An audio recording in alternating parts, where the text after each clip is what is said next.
Welcome to this week's episode of Inside the Headset presented by CoachComm. This week, we sit down with McMurry Defensive Coordinator Will Snyder. In this conversation, Coach Snyder discusses growing through adversity, chasing his goal of becoming a coordinator, and loving and caring for the people that you interact with. But first, a word from CoachComm. Deuce left, check with me. If they're in quarters match, we're going to Pittsburgh or Ohio. They're in zero. Let's go Hippo, Seattle, wide choice. If we call the protection right, it's 6. When a play call is the difference between winning and losing, your headset choice could be your most important decision. When the call counts, CoachComm is the only choice for clear, dependable communication. Visit CoachComm.com for more info. We got it, guys. Good job. Now, let's get inside the headset with Coach Snyder.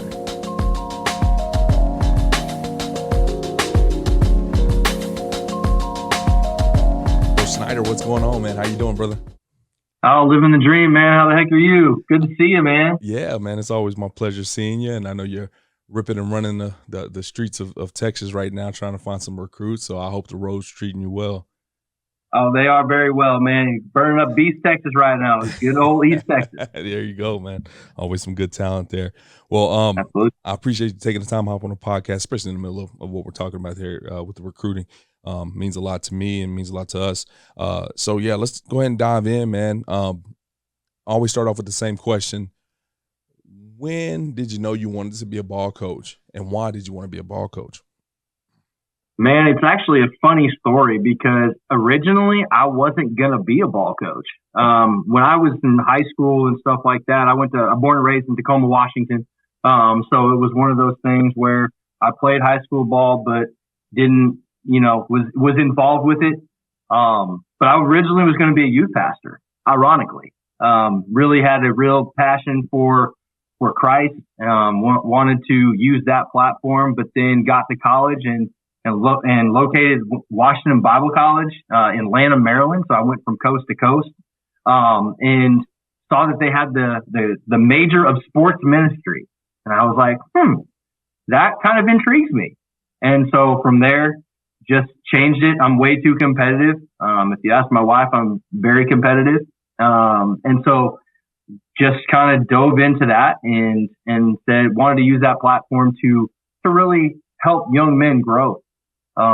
Obviously coaches have a strong influence on them. And that was one of the things that I really wanted to do. So, went to college and got into coaching some soccer, some baseball, some basketball, and then got into high school coaching, with my older brother. Back in the state of Washington, coached at a high school for 3 years and got into college ball shortly thereafter, man, and nonstop ever since. Well, it's interesting that you mentioned some of the other sport experiences that you had and during your college time, and you go back and you dive right back into football. What, taking that brief break, what did you bring to the table? Obviously, you were probably great with the young people, just having that ability to, that ministry aspect and that youth passion aspect that you kind of was always holding on to. But from a football standpoint, what did you have to go and learn to be prepared to be an effective coach for those 3 years at the high school level? Oh man, you had to learn a whole lot. I was fortunate to work for some really good high school guys in the state of Washington. Obviously my brother being one of them, really taught me a lot about the game. I started off coaching wide receivers because that's what I played in high school and was decent at it. And really just kind of gravitated from there and then started working with the back end quite a bit, but still had to learn a whole lot. Back in the era of the DVD, I sat there countless hours with my older brother, and we sat there, just watching film and watching little things. And, you have to hit that backtrack on the remote and like, oh man, what's he doing right here? It's nothing like the technology we have now. Right. But it was one of those things at that point was like, man, I need to continue to grow as a coach. And realistically, I mean, if you talk to any coach, a lot of it has to do with passion. Right. And wanting to impact kids for the better, and really kind of, what's the best word to try to impact them to understand that there's more to life than just the game. Yeah. You know, obviously this is my livelihood. This is a lot of people's livelihood, but at the end of the day, the air comes out of the ball. So what are you going to do afterwards? And so it was at that point where I was like, man, I want to help these young kids and continue to grow from that standpoint. So you got to be a student of the game, right? I had a longtime head coach, that legend in the state of Washington by the name of Jerry Parrish, coached at Snohomish County High School. And he always said, one of the biggest things that he said to me, was that if you ever stop learning the game, you got to get out. Mm-hmm. And so at that point, I've just continued to try to learn as best as I can and as much as I can and kind of be a sponge, to it, you know, and Jerry's like, he was awesome. He was awesome to work for, great guy. And, you know, he was that wing T kind of guy. So he went on to North Kitsap and where my brother worked for him. And we just became friends from there. Yeah. Yeah. Well, you had this high school experience. You're coaching with your bro. You're learning the game, loving the game, pouring into high school kids. Where did Waldorf College come into the picture? When did you decide to apply there? How did they, say you're going to be the guy to come in and be a coach on our staff? How did that whole thing go down for you? Well, it was in that time where Waldorf was actually transitioning from a junior college. I worked for Greg Youngblood up there at Waldorf, and at the end of that last, it's been so long I can't even remember when I coached high school ball anymore, But at that last moment, I was like, man, I really want to get into college and really kind of learn, and because I knew eventually I wanted to be a coordinator. Just fell in love with it, saw what my brother did, and it was really cool. In driving, Greg called me on July the 4th, actually. July the 4th of 2009, and said, hey, I've got an opportunity for a graduate assistant job. Love to have you be here come August 3rd. So at that point, it's like packing up my little car, and hightail it from Washington all the way to Iowa, in Podunkville, Iowa at that, town of about 4,000 people. Like, it was great. It was like making really good friends there. One of the things that really, again, stands out to me, and that Greg said to me, I was like, man, coach, thanks for this opportunity. Obviously that was 15 years ago, and I never will forget it. And every time I see him, whether it be at convention or whatever, I always say, man, coach, I still remember what you said. And he was like, when you said thank you for that opportunity, your exact words were, well, just remember if that's the case at the end of it. And from then on, it's like, it's very true. Like, whether you have a good experience or a bad experience, like it all starts with an opportunity, and I was very fortunate to have that opportunity with him, and just really grew as a coach, continued to learn and know that, hey, I don't know everything, and want to continue to grow in that process. Yeah, I'm happy you kind of mentioned that growth aspect that kind of happens at that point in time, and piggybacking off the high school coach that you mentioned that told you about that lifelong learning aspect, and that's got to be a huge part of how you approach this profession. Being still wet behind your ears and having this role, obviously at the NAI school as a graduate assistant, I'm assuming you probably held some other responsibilities. Like, what exactly were you doing for those guys? Oh man, I think the better question, Mario, is what wasn't I doing? I remember painting a field. I remember equipment. I remember laundry. I remember being in the weight room. I remember doing film until 4 a.m. because back in the days of before Huddle, we had Apex and all that kind of stuff where you had to click, and then the voiceover and all that kind of stuff. So like, I remember in camp, I was up until 4 a.m. one night and couldn't get the film because obviously film is very, very important.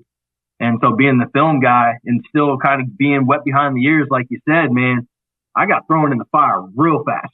Like, we had a video guy. So I learned that stuff. We built a shed at Waldorf to kind of store our pads and stuff like that, because obviously it's very cold in Iowa. And so we had to have that stuff out of the weather. And I had my own position room. I worked with the defensive backs at that point for his system, and shoot, man, coached my own position, recruited my own position, Whole lot of fun. Had the Minneapolis-St. Paul area starting off as a guy from Washington, but hey, I loved it, man. It was like I'm on the road. Yeah. You know, this is fun. Getting to know people, getting to talk ball, and really just kind of growing, you know, and just taking in everything you learn from the coaches that you come in contact with. Amen. It's funny. I didn't, the high school part, I actually didn't know in my research here. I didn't have that in my notes. So me and your career probably started very similar. I did 3 years at the high school level. Then I took a GA position at a divisional school where I had the same kind of situation. I had a recruiting area. I had my own room. Stayed up to 4, painted field, all that kind of stuff, man. And what's funny is, now as I'm getting more and more gray hairs and the years are spinning around a little faster here, I run into a lot of these guys I used to coach my first year in college, and they're starting to get into the profession, which makes me extremely proud. And oh, you are my favorite coach. I love you so much. And I just really think about that time. And I was such a bad coach, man. I mean, I loved them. You know what I'm saying? I knew a little bit, but I just thought I knew so much then. And then in hindsight, now I look back and I'm probably being a little harsh on myself saying I was a bad coach, but like, man, I was so brand new that I didn't even know what I didn't know. And do you now with this wealth of knowledge, you coach all 3 levels at this point in time, do you ever look back at them for those first couple of years of Waldorf and be like, golly, how'd I make it out of there? Man, I do. But I also look at the hindsight of it all because I remember my exact words, and this will lead into another question for you later on when we get to the Cornell piece. I remember talking to my mom on the phone after I finished up my second year in Iowa. And I said to myself, man, I am never going back to Iowa. And God's got a funny sense of humor, right? He's like, hey, you're going to say never. And boom, here I am back in Iowa 3 months later. Yeah. And I said that yesterday, as a matter of fact. If I knew then what I know now, man, I would be so much better off. Yeah. But reality is that, when it comes to these young coaches, and being a young coach and having been there, it's like if you can coach effort and energy and love on those kids, it doesn't matter what man. That's like, right. and that's one of the things that I've really taken throughout this business is the fact that the more that you love the kid, the more that they're going to run through that wall for you.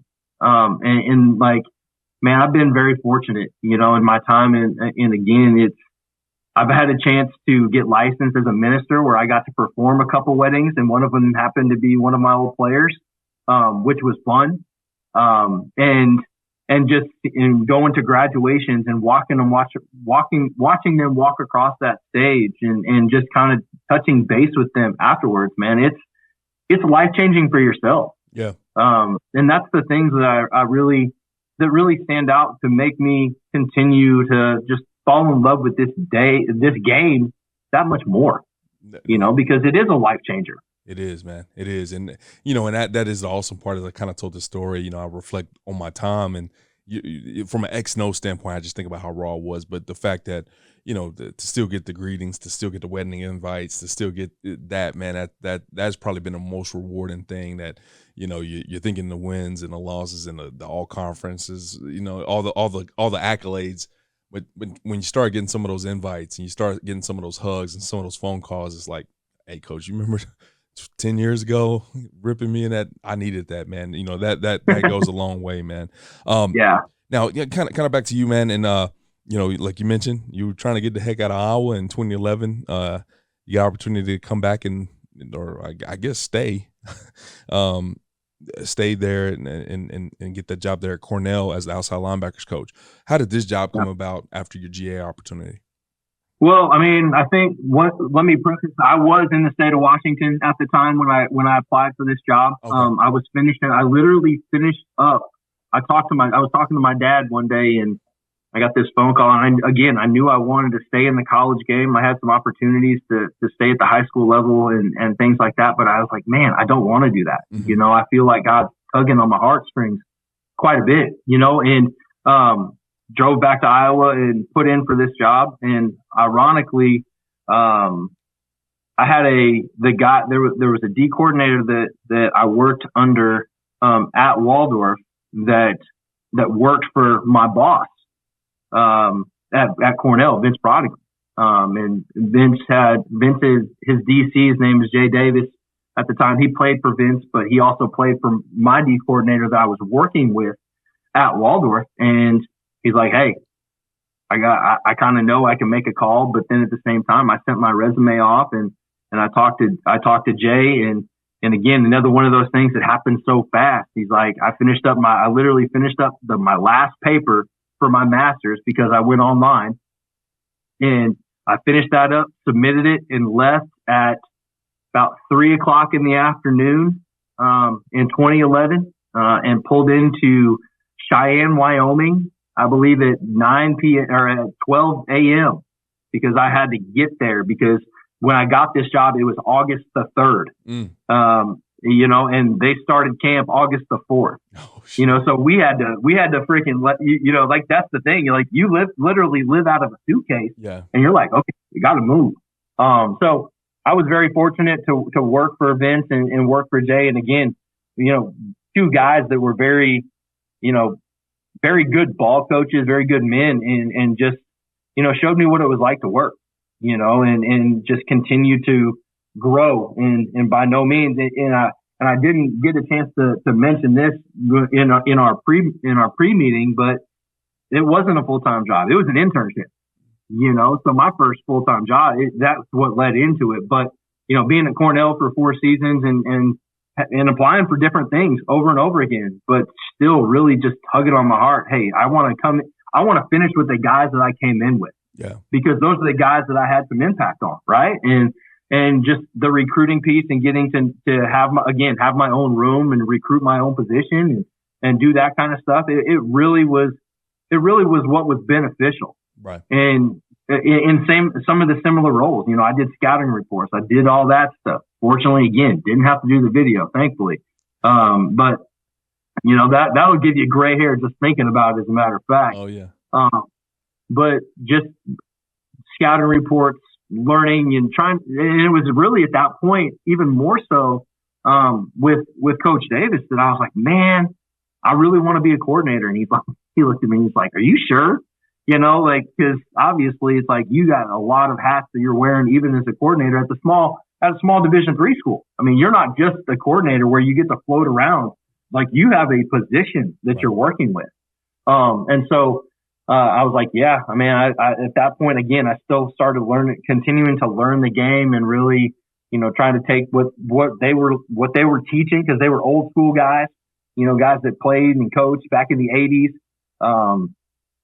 So it was pretty cool. But again, like, and Coach Brodigam actually, everything comes full circle. I mean, he played for Coach Leach down at Iowa Wesleyan and all that kind of stuff. So again, it's like you kind of see like the impact that every coach has as the tree continues on. Yeah, that's right, man. You can kind of get inserted in some of those trees by accident a little bit, and you get to see the fruits of all that. Now, obviously at this point in time, you're the linebackers coach, that Waldorf experience, you're the DBs coach. Very early in your career, you're kind of getting some exposure to multiple positions. 2015, you end up taking a job back at Campbellsville University, where you have the opportunity to go back to DBs. That second time around, how much? And this is your first actual full-time gig. Sorry for the mishap there, but no. What was different this time around? And now you're a full-time guy. You're back at a position that you coached before. It's not a first-time thing. What was the approach heading into it? Well, shoot, man. It came down to who you know. I worked for a guy, our D-line coach at Waldorf. Ended up getting a job at Campbellsville, and he called me back in, it was 2014, and said, "Hey, I got a DB's job. You interested?" "No, I'm not. I'm just going to stick it out." And then, December comes around, and they're looking for that same position again.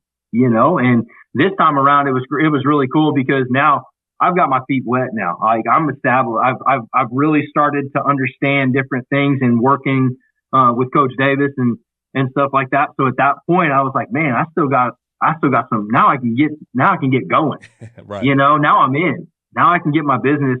I've got my mindset of how I want to do some things and teach things and things like that. So, Coach Perry Thomas, again, another legend in the state of Kentucky, and did a wonderful job at Campbellsville. It was very beneficial to work for him, and he brought me on and really jump started my career.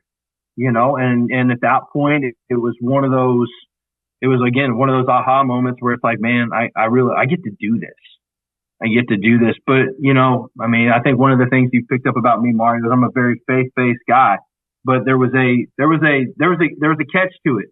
It was when I got to Campbellsville that I met my wife 3 weeks after I got there. So it was that coaching thing that kind of brought us together.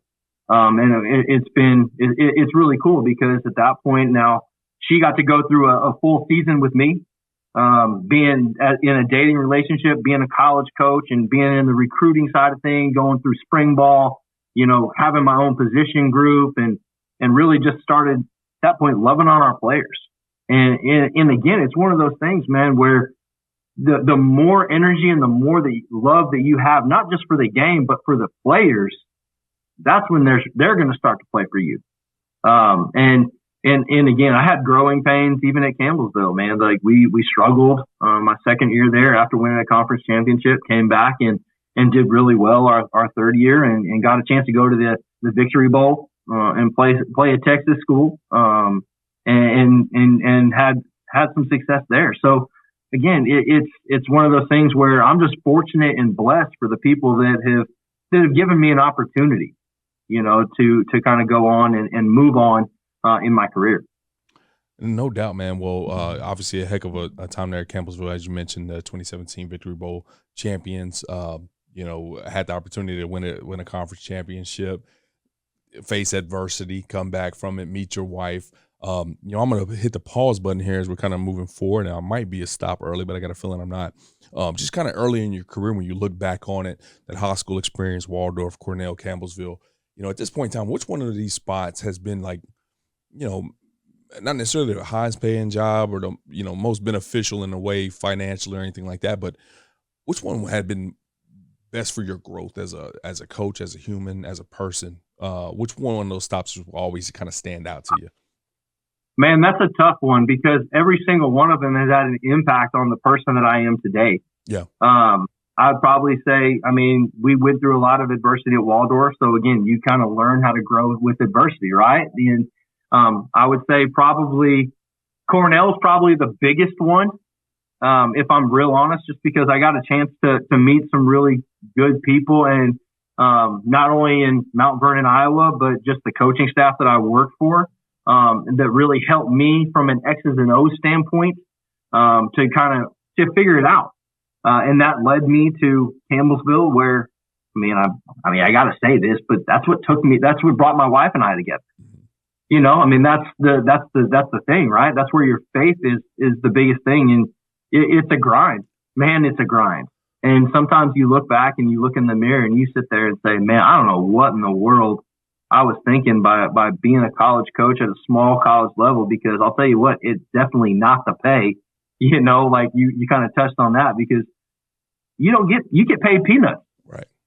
Especially at an NAIA ship and an intern, like you ain't making nothing. Right. But at the same time, it really taught me, A, how to save, B, how to have more faith, and C, just really start to rely on people.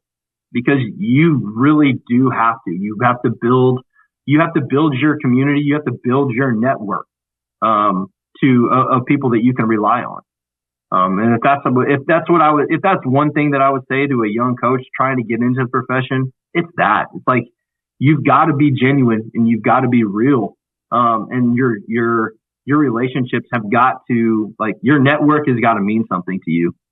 And it's not just going from job to job to job to job. It's like, hey, be where your feet are at, and enjoy it, and just grow and see what God's got going on for you. We got a question about the AFCA that I typically ask at the end, but I'm going to go ahead and kind of interject it here. Obviously, I'm the director of education. I love to be the education guy, but I realize that probably the best part of the convention is the ability to network, meet new people. Shake some hands, catch up with old buddies, all that kind of stuff. Are you going to the convention at this point in time as a young coach? Have you kind of found out about that in regards to networking?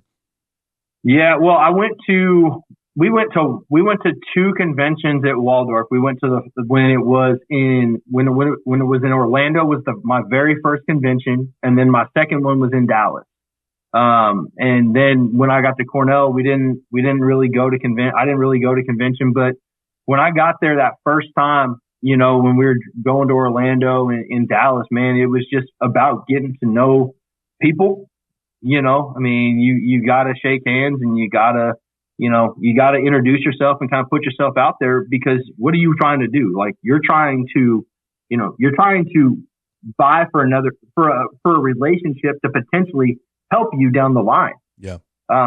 And one of those things that you have to do is you have to open up, and it's not always going to be, you're not going to sit in, the biggest room and go up to the keynote speaker and say, hey, you got a job? Right. No, it's about walking the halls, and, it's not, in my opinion, it's not even about putting a resume up on the board, though that helps. Yeah. It's literally around walking around and shaking hands and just being who you are. Right. Because in coaching, you got to be a people person.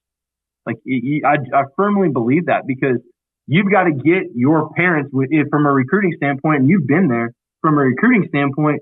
You've got to get those families to know that you care for their son. You've got to get those high school coaches to know that, hey, they're going to be okay playing for you. Right. And so everything in our life comes down to relationship, and that's one of my biggest things that I really try very hard to. And yes, there are times when you fail, but relationships are the key piece to it. And I think going to convention and really walking around and kind of seeing people and just, hey, how you doing? One of my most meaningful relationships that I got, and I still talk to this man to this day, became a very good mentor. I met him at Big Dog Camp. His name is Jeff Mills. I met him at Big Dog Camp when he was at the University of Washington. And him and I have continued on the relationship ever since. And, it was an opportunity for me to really get to grow and watching him. I appreciate you kind of mentioning that part of it, because it is important early on in your career to, number one, establish those relationships, be where your feet are, developing strong relationships with guys that go in and out your program, and then, getting out your comfort zone a little bit and opening up in kind of a new environment at the AFCA convention. Now, following that time at Campbellsville, you go, once again, obviously I'm hitting a lot on the positions that you're taking. You go from the back end to the front end. You're now coaching the front four as a defensive line coach at Howard Payne. Once again, how did the job come about? And then what did you have to do in order to learn to be a great defensive line coach at that point in time? Well, sadly, unfortunately, that whole job came about at a time when my wife and I had been married for a year. And we were down in Hawaii, and we were working at the Noka Oil Bowl. And there was a very very big family emergency that happened. And my wife had to go home. And I ended up staying there and kind of becoming good friends with a friend of mine, or now friend of mine, Sherry Poteet, head coach of Trinity Valley Community College. Him and I really just hit it off, and he called me in December of 2017.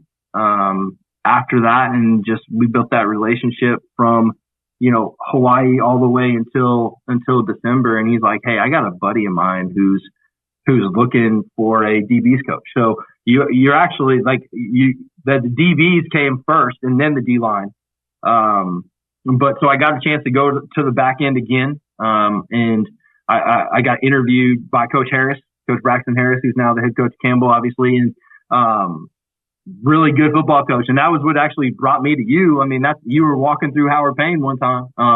But just having those opportunities to really continue to grow and learn. Coach Harris is a very, very good football coach, and learned a ton from him in my time. So when I originally took that job, it was working with the back end. And then we had a sit down afterwards, and he's like, I know you want to be a coordinator. What are your thoughts about coaching the D line? I'm like, let's go. I loved it, because it kind of fit my personality at that point. And I was really excited about it. And again, it's one of those things where you just got to you can't be a know-it-all. You just got to learn. Yeah. And with D-line, it's not just, a lot of it comes from effort. If you can coach the effort, the other stuff's going to come. And so really just dove into that and coaching those guys hard and getting them to play at a high effort.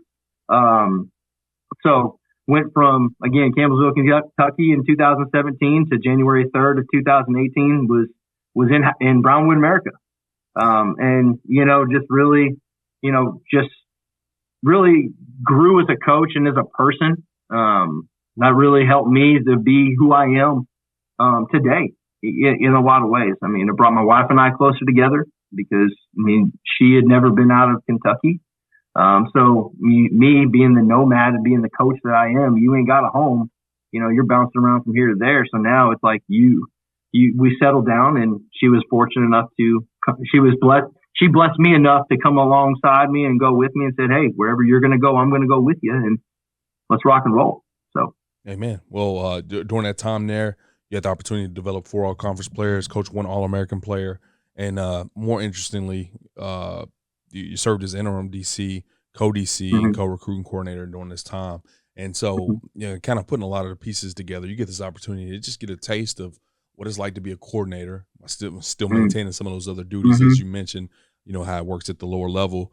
You kind of put the full piece of the puzzle together from a defensive standpoint, coaching the front end, back end, and the backers. How did this help prepare you for the future? As you sit as a defensive coordinator right now, how did those experiences allow for you to be effective in your role? Again, being a sponge, man. Like after Coach Harris took his job at Campbell, I was fortunate to stay on staff with Coach Jason Bachtel, who's now the head coach of Houston Christian. So again, It's funny how all this was working together, right? Right. But he let me stay on and call the defense, and that was, again, I learned a ton from a standpoint of just game planning and little things to look for, little nuances to take with me. And so we went into that COVID year, because that was that COVID. You don't want your COVID year, the spring season. And so he let me stay on there, and again, was blessed and fortunate to work under his brother, who came on as the defensive coordinator, who's now the head coach there at Howard Payne. And again, learned a ton from those two guys. I would be remiss to say that, I learned a lot in my 6 years here in the state of Texas at that point, just because of the people that I was around. And how did that prepare me? That prepared me to go through adversity. It prepared me to be able to learn to manage people, and really kind of help people grow, not only as players, but also as coaches. Because now as a coordinator, like, your job is to prepare your position coaches to go on to that next step and being a coordinator. And then obviously you have your goals after that, but, just really fortunate and blessed to do those things and to learn them, because it definitely, we faced our challenges here at McMurry, and we've done a good job, in my opinion, obviously. And, just being just getting to where we're at. Yeah.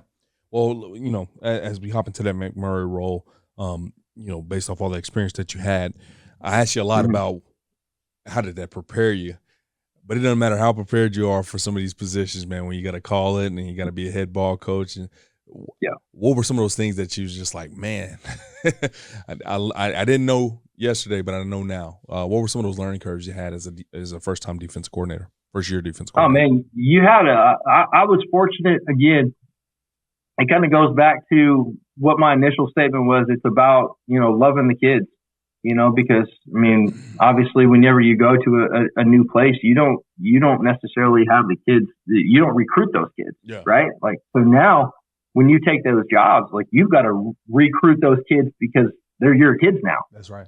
And so the biggest thing that we took from it, and that I took from it, was just loving on the kids, man. Like, those kids, the kids that we have are awesome kids that are going to run through a brick wall for you because they know how much you care.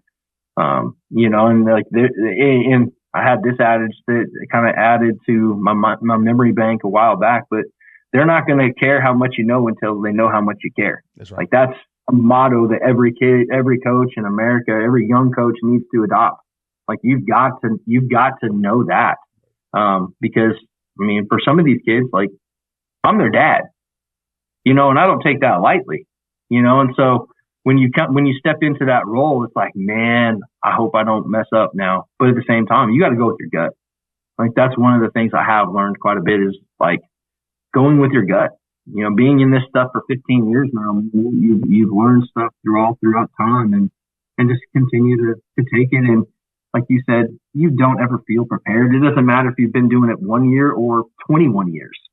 Like you never feel prepared, from that standpoint. But if you continue to grow and continue to be who you are, and work hard, because that's what it is. It's a lot of hard work. So like that's what I would say to that. I mean, it's probably all over the place. I've probably been all over the place in this whole podcast, but it all comes back to working hard and caring about and loving people. Yeah. You know what? I was going to kind of be my segue to this last question here. I mean, you started the podcast off with loving the kids, and you kind of ended, kind of where you are right now in your career with loving the kids. And I think that's, that's obviously a huge part of our profession, and that's something we all got to adopt, and we can all do a little bit better, even if we think we're doing a great job of it. Yeah. Now, I want to kind of end this here. You've always been involved heavily with the Fellowship of Christian Athletes, the FCA. Just what stands out to you about that organization, and why have you been so in touch with it? Again, loving people, right? Like that's what we've talked about this whole podcast. I think FCA is really, really, they do a really nice job, and we've got a really good area director at McMurray. Who does a good job with all the universities that we have in Abilene. And he loves on our kids so much. And just to see the platform that kids can use through FCA and having their faith built. Because, I mean, I thought I had an epiphany. I was doing a recruiting visit, and as a little side and a little tangent, but I had a recruiting visit that we were doing, and one of the things that I was talking to my recruits about is, why is it important? Our program for priorities that we talk about: honor God, honor family, academic excellence, and being a team. Why does that all matter? Well, that all matters because you know as well as I do now that you have kids. Like your whole life changes the minute that happens. And I thought, man, I'm coaching these kids. These kids are going to be the leader of my son. Yeah. And so now there's that much more ownership that is taken, because now it's like you want to help them, because it's like pay it forward. That's all it is. That's right. And so I think that, organizations like Sports Reach, like it's an organization in Kentucky. You've got FCA, you've got Athletes in Action, all those things that are using sports as a platform to help kids grow in their faith and who they are as a person. And I think those are all very, very big things. I mean, being a Division III coach and NAIA coach, whatever you want to call it, whatever classification, man, I tell you, like it's a calling. Like you are called to do it because of all the things that you have. Like I tell my wife this all the time, and like we're fathers, we're counselors, social workers, psychologists, all that kind of stuff, all the stuff they don't tell you. Right. Like people ask you why you go into coaching. Sometimes you're just like, I have no clue.